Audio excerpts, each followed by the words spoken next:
The 1970s were viewed as a period of national decline at the time in Britain, although living standards in general continued to grow.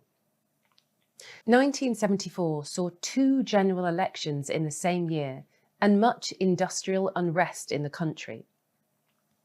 The 1971 Immigration Act curbed further Commonwealth migration, while the 1976 Race Relations Act tightened up the law on discrimination.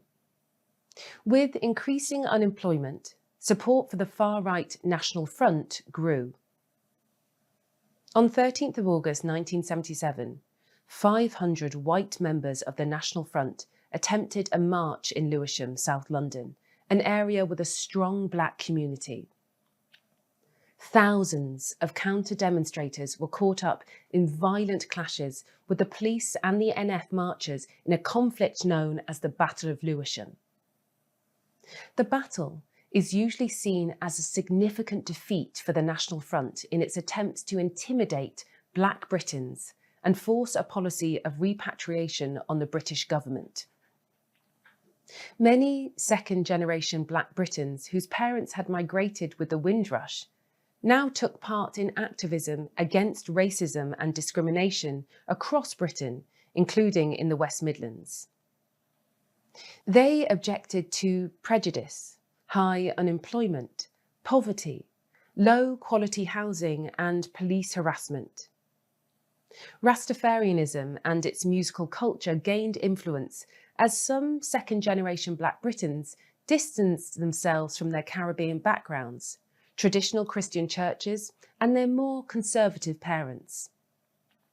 Some were drawn to left-wing and Pan-African ideologies and took part in campaigning against apartheid.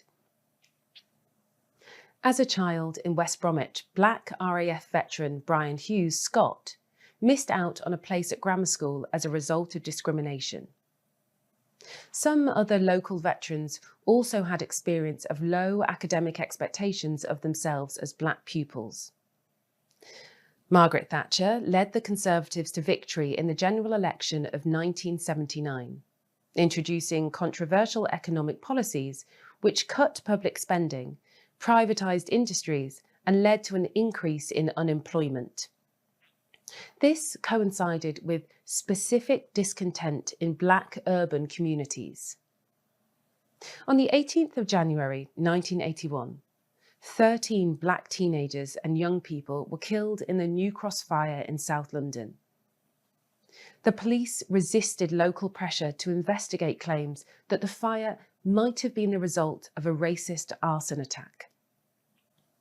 On the 10th and 12th of April 1981, the Metropolitan Police and mostly Black youths clashed in a series of violent encounters in Brixton, an already deprived part of London where the Caribbean community suffered disproportionately from high unemployment, crime, and poor housing.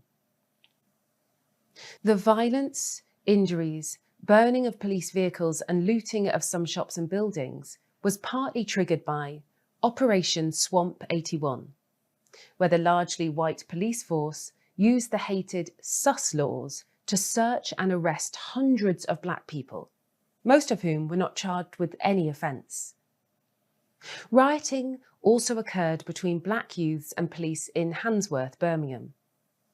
This was one of a number of copycat disturbances that occurred across some British cities following Brixton. A far more serious riot occurred in Handsworth again in 1985, where over 50 shops were burned or looted. Local Black RAF veterans serving in the RAF in the 1970s and 1980s had mixed experiences. In the 1980s, Jeff Nelson experienced racism playing rugby in Northern Ireland, where he was shoved and verbally abused while in Cyprus, banana skins were draped across the handlebars of his motorcycle.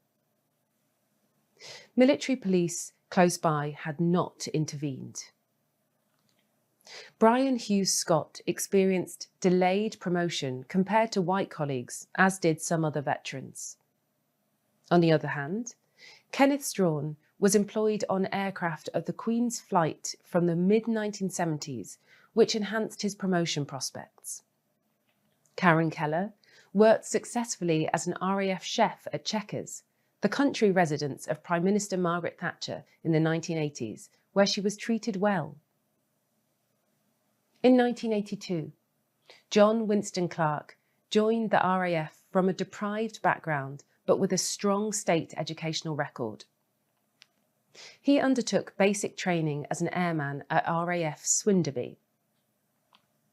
A white RAF sergeant expressly warned his class of white colleagues against using racist slurs towards their only black recruit.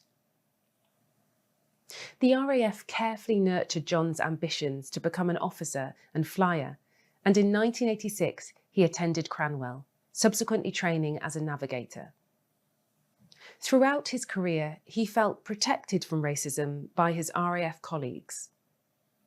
All veterans interviewed for this project appreciated the structure provided by service life and the opportunities to travel it gave them, including to Germany, the Falklands, Cyprus, Oman, Madagascar, Iraq, and Afghanistan.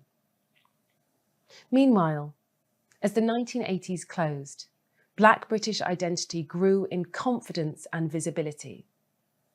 Black faces featured regularly in entertainment, broadcasting, and sport. 4 Black MPs were elected to Parliament in 1987, 2 of them from Caribbean backgrounds.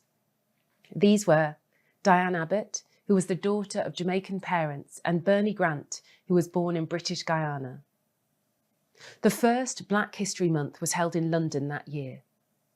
It has since become a means of celebrating Black history in many schools and communities across the UK. Black History Month has helped to forge a sense of what it means to be both Black and British.